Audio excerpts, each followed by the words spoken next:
There's a new storm brewing not in the skies, but across the world's trade lanes, and its name is tariffs.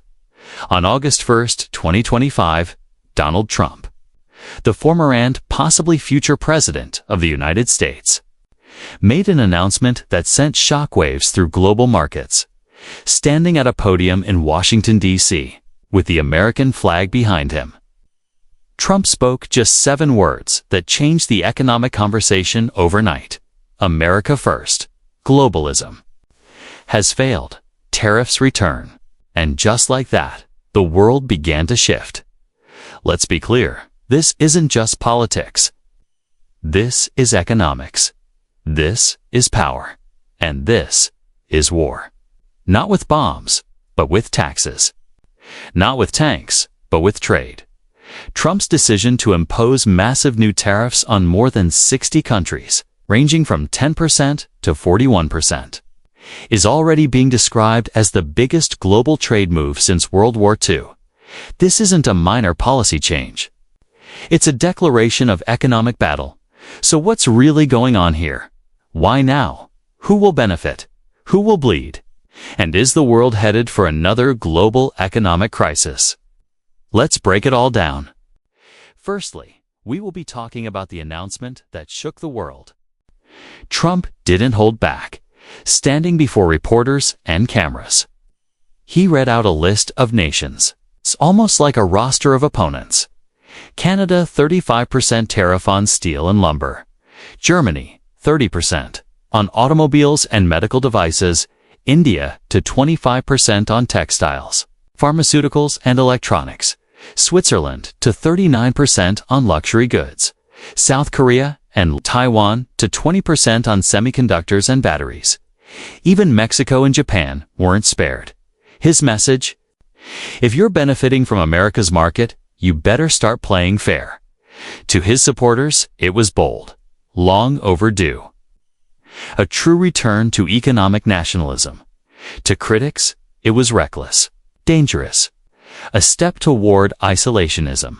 But whatever side you're on, one thing is undeniable. The global economy just entered a new era. Second, what do these tariffs actually mean? Trump didn't hold back, standing before reporters and cameras. He read out a list of nations. It's almost like a roster of opponents. Canada, 35% tariff on steel and lumber. Germany, 30% on automobiles and medical devices. India, to 25% on textiles, pharmaceuticals and electronics. Switzerland, to 39% on luxury goods. South Korea and Taiwan, to 20% on semiconductors and batteries. Even Mexico and Japan weren't spared. His message: if you're benefiting from America's market, you better start playing fair.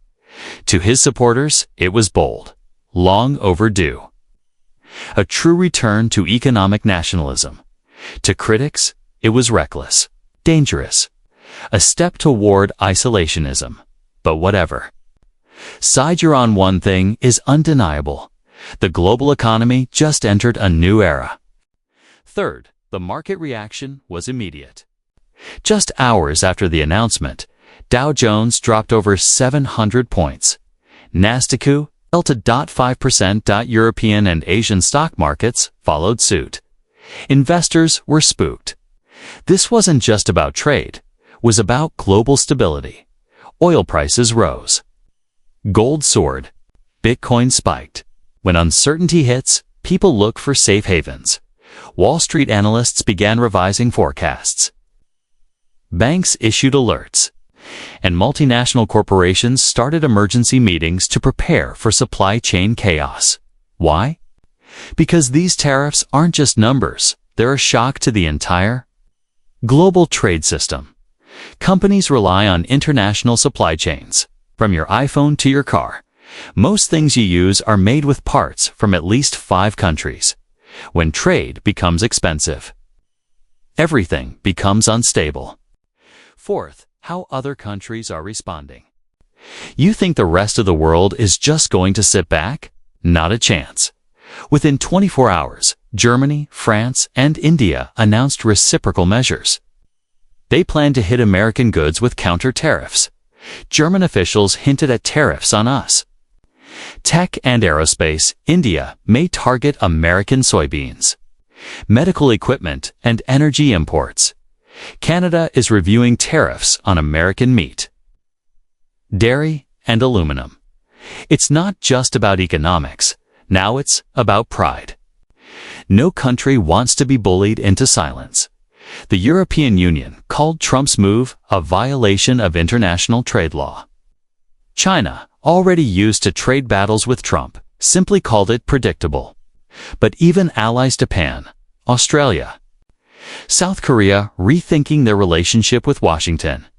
Some are forming new trade, alliances without the U.S., and that's where the long-term danger lies. Fifth, the bigger picture's this just about trade?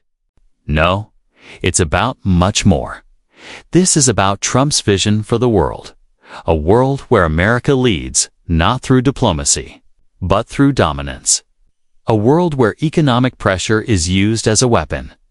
A world where globalism is replaced. With nationalism to his base, this is strength. To global economists, it's a gamble with the entire financial order. Experts fear that if more countries retaliate, it could trigger a trade war bigger than the one in 2018. A global slowdown. Just when the world is recovering from post-pandemic debt, and even a fragmented world economy split into rival trade blocs. Remember history. The 1930s Great Depression wasn't caused by stock markets alone. It was amplified by tariffs and trade wars, countries turning inward instead of working together. Are we walking that path again? 6. What does this mean for you? You might be thinking, I don't work in trade. Why should I care? Here's why. Your groceries may cost more. Your electronics might be delayed. Your car parts, your clothes, even your medicine could become more expensive. Inflation is already a problem worldwide. Tariffs could make it worse. If companies face higher costs, they pass them on to you. If markets crash, your investments take a hit. Global growth slows, your job, no matter where you are, could be affected. This is not just America's issue. It's everyone's problem, because we're all connected now. And when the world's biggest economy throws a punch, the whole planet feels it. 7th is, there a way out? The real question is, what happens next? Trump says he's open to negotiations. He wants other nations to come to the table on his terms. But global leaders aren't too eager to bend. Some analysts say these tariffs are a negotiation tactic. Trump is pressuring countries now so he can later strike better deals. It's possible. Others believe this is part of a 2026 election strategy.